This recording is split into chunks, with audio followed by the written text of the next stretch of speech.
Salut et bienvenue pour ce premier épisode de Allez bien, on est bien, notre FAQ en vidéo.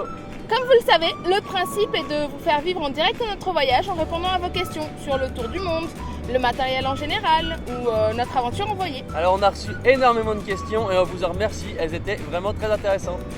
La toute première question nous vient de Lolita. Lolita qui veut savoir en fait les motivations de notre départ en tour du monde. En fait la raison elle est assez simple, c'est qu'un matin on s'est levé et on s'est rendu compte qu'on n'avait pas une vie qui nous plaisait particulièrement.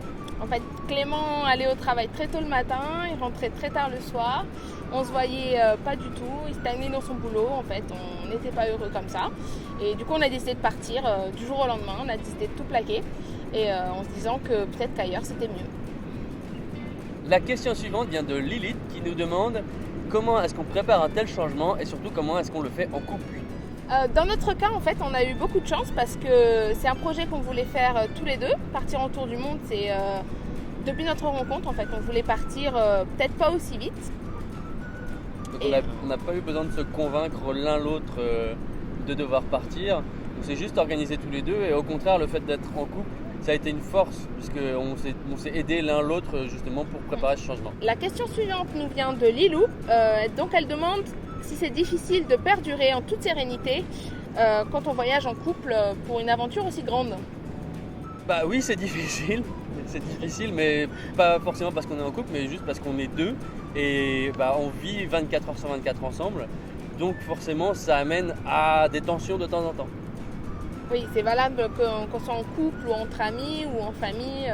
C'est normal qu'il y ait des tensions en fait quand on voit constamment la personne 24 heures sur 24. Et du coup, on a une autre question qui est en lien avec la question précédente de Cynthia qui nous demande quelle est notre force pour perdurer en tant que couple en voyage. Le dialogue. La force physique. Le mental. Les bisous. L'amour. You, oui. Blague à part, ce qui nous a donné la force de continuer en fait dans les moments difficiles, c'était de parler. Voilà, tout simplement. C'est très important en fait de parler, de ne pas se renfermer sur soi-même, de dire quand quelque chose ne va pas, quand quelque chose ne nous plaît pas, parce que quand on parle, on peut comprendre en fait ensemble et évoluer dans la même direction. Et je rajouterais aussi qu'il faut savoir accepter ses torts, parce que si on pense toujours avoir raison et que l'autre a toujours tort, forcément l'écart va grandir. Et si on se rend compte que parfois on peut être con, ça peut tout arranger. Nouvelle question de Sarah. Est-ce que parfois vous regrettez d'être parti ? Absolument pas. Parce que c'est vrai qu'on vit des moments difficiles, notamment ma mésaventure en Iran ou quand Clément a failli abandonner le tour du monde. Mais à côté, on vit des moments extraordinaires. On rencontre énormément de gens, on apprend tous les jours. Et on vit des aventures hors du commun, comme là par exemple l'aventure envoyée.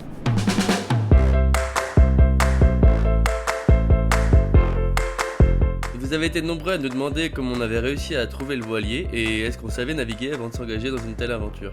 Alors, aussi surprenant que cela puisse paraître, on ne savait absolument pas naviguer à la base. On a donc démarré de zéro. On a tout appris en seulement quelques jours grâce au capitaine qui a eu la patience de nous former.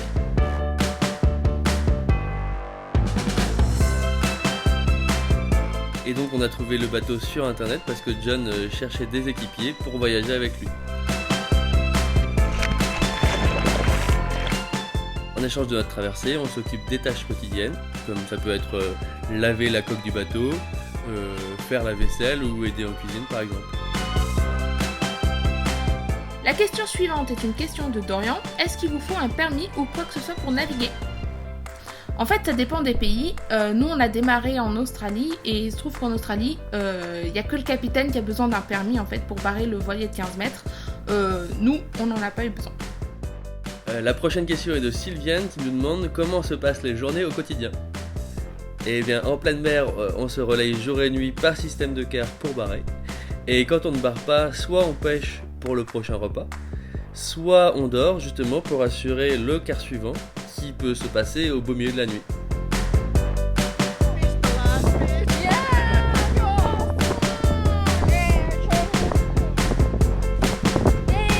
How many we need? 7. Wow. Yes, that is good.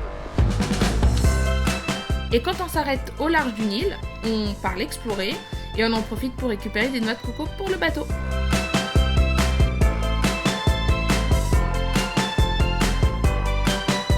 La dernière question est d'Adeline qui nous demande comment entretenez-vous vos bouclettes sur le bateau.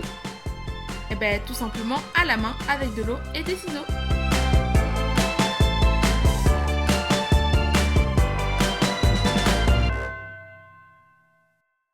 Il y a encore énormément de questions que vous nous avez posées. Dans le prochain épisode, on va parler tout ce qui est matériel vidéo, financement et surtout une question très importante qui nous a été posée. Pourquoi on n'a toujours pas été au Liechtenstein? C'est vrai ça? Je sais pas, ça va mûrir dans ma tête, je cherche encore. Ciao! Salut!